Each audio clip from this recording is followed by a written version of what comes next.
ajo se çfarë ndodhi sot ka qenë një seancë antikushtetuese, antidemokratike. Sot, sikur se e pat, e kishëm një seancë të turpit, e cila seancë ishte demonstrimi i asaj se çfarë nuk ndodhi dje. Nëse dje simbolikisht ja vunë drynin sallës së kuvendit, sot ja kanë vu drynin demokracisë. Me që sot ka qenë dita kur do duhet të propozohej emri dhe të votohej kandidati për kryetar të kuvendit dhe të konstituohet kuvendi si i tillë. Një gjë të tillë lëvizja vetëvendosje nuk e bëri, e cila po e konsideron kuvendin si një pronë të saj, dhe ne si Partia Demokratike e Kosovës e shprehemi shqetësimin tonë për atë që ajo se çfarë ndodhi sot ka qenë një seancë antikushtetuese, antidemokratike, jashtë çdo procedure në fuqi të kuvendit të Kosovës, dhe presme që qytetarët e Republikës së Kosovës ta shohin këtë situatë, ta gjykojnë këtë situatë dhe ta dënojnë një subjekt politik, i cili subjekt politik e ka sjellë vendin në buzë të gërminës. Kosova prej sodit nuk ka është më demokraci, në këtë vend nuk ka as kushtetut, as rend kushtetues. Zoti Kurti i ka shfuqizu, i ka suspendu të gjitha institucionet demokratike të këtij vendit, dhe është prej ditëve më të rënda që ka pas ndonjëherë Republika e Kosovës prej ekzistencës së saj si shtet sovran dhe i pavarur. Ne si Partia Demokratike e Kosovës jem ata të cilët në çdo formë dhe në çdo mënyrë do ta mbrojmë rendin kushtetues këtë vend. Brenda kuvendit dhe jashtë kuvendit, me qëndrime politike dhe me veprime politike. Prandaj është më se e rëndësishme që secili ta kupton që Kosova ka hyrë në fazë të re. E ftojmë zotin Kurti që ta propozon kandidatin e tij për kryetar të kuvendit, që të konstituohet kuvendi. Konstituimi i kuvendit nuk ka lidhje me atë se kush bëhet president dhe si formohet qeveria, është një proces totalisht i ndarë, prandaj dhe është koha fundit që një gjë e tillë të bëhet edhe të ndodhë.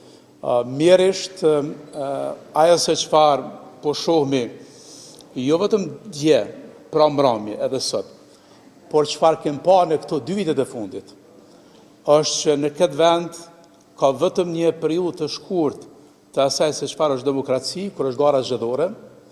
Para garës zgjedhore dhe pas garës zgjedhore nuk ka më sistem demokratik, se zoti Kurti e ka uzurpu pushtetin, dhe ju keni një situatë që sot ky vend nuk ka një president si institucion, se presidenti është institucion, nuk ka kuvend si institucion, por nuk ka qeveri si institucion, me që të gjitha këto në këto 2 vitet e fundit janë me ushtrues të detyrës, një situatë pa precedent në historinë e demokracisë së Kosovës.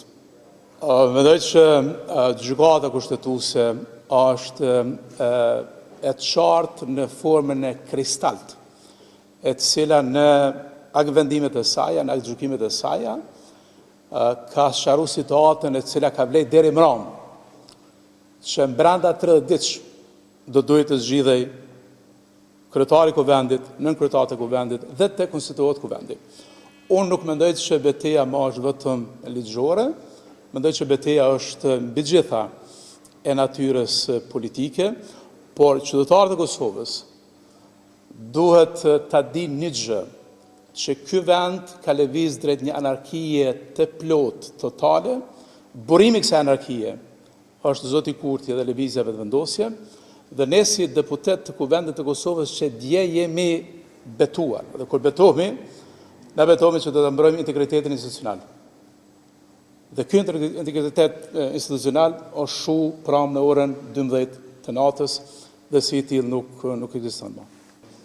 Mendoj që qartësinë këtë vendet cakton sovrani. Sovrani e ka zgjedhur si subjekt të parë lëvizjen vetëvendosje. Ata nuk janë zgjedhur vetëm për ta qeverisë vendin, ata janë zgjedhur për ta udhëhequr, për ta drejtuar vendin. Udhëheqja dhe drejtimi i vendit nënkupton konstituimin e kuvendit, formimin e qeverisë, zgjedhjen e presidentit, dhe këtë mandat që ja ka dhënë sovrani do duhet ta nënshtron, do duhet ta ekzekuton, ta ushtron zoti Kurti. Mirë po, ajo se çfarë po ndodhë sot, çfarë ndodhë dje, por çfarë ka ndodhë edhe gjatë këtyre 2 viteve të fundit, është dëshira dhe qëllimi i tij politik për ta përmbysur rendin kushtetues. Dhe këtë qëllim politik e ka deklaruar disa herë, kanë thënë në Kuvend të Kosovës, për ta suspenduar demokracinë, për të pas zgjedhjet e parakoshme, dhe kjo situatë nuk është gjë tjetër veç se për ta çuar vendin përsëri në zgjedhje. Dhe unë ftoj qytetarët e Kosovës që ata të cilët ja kanë dhënë votën, dhe votën ja kanë dhënë përmes qeverisë, për me përmirësu jetën e qytetarëve, për me adresu sfidat e ekonomisë, e të shoqërisë, e të politikës të brendshme, e të politikës të jashtme, ata do duhet ta dënojnë me votë. Nuk ka pas asnjëherë ndonjë udhëheqës më të madh politik, se kjo nuk është një krizë thjesht më politike. Nëse shkojmë 3 herë në zgjedhje dhe rrezikohemi që shkojmë përsëri në zgjedhje, ma nuk është as krizë politike, ma nuk është as blokadë institucionale, është shthurje e shtetit të Kosovës dhe ne si Parti Demokratike e Kosovës, e cila qëndron në themelet e lirisë, e cila qëndron në themelet e pavarësisë, nuk do të lejojmë që ky vend të shturet si demokraci nga një përpjekje autoritare e zotit Kurti. Së pari ne ftoj të gjitha partitë politike që asnjëherë mos ta bojkotojnë punën në kuvendit. Se aty ku ka kuvend ka parlamentarizëm. Aty ku ka parlamentarizëm ka demokraci. Aty ku ka kuvend ka mbikëqyrje dhe kontroll politik. Dhe këto 2 vitet e fundit s'ka pas as mbikëqyrje as kontroll politik. Prandaj nuk duhet ta bojkotojmë punën në kuvendet dhe i ftoj qytetarët që ta kuptojnë drejt, se nuk duhet ne vetvetiu të ikmi idesë që jemi vend demokratik dhe e vlerësojmë faktin që jemi republikë parlamentare. Ne jemi republikë parlamentare. Por krahas kësaj, unë mendoj që brenda kuvendit dhe jashtë kuvendit, Partia Demokratike e Kosovës, subjekte tjera politike, duhet gjejnë forma, rrugë dhe veprime se si ne të mbrojmë demokracinë këtë vend, e cila është e shune, e cila është e shpërbëne, e cila nuk ekziston dhe goditja e fundit i është dhënë pranë në mbrëmje. Kur unë dje dhe zoti Gruda kem lëviz drejt sallës së kuvendit, kem bërë përpjekje vetëm me dhënë një pamje se si duket mbyllja e demokracisë përmes një brave të madhe të cilën ja ka vendosur vetëvendosja.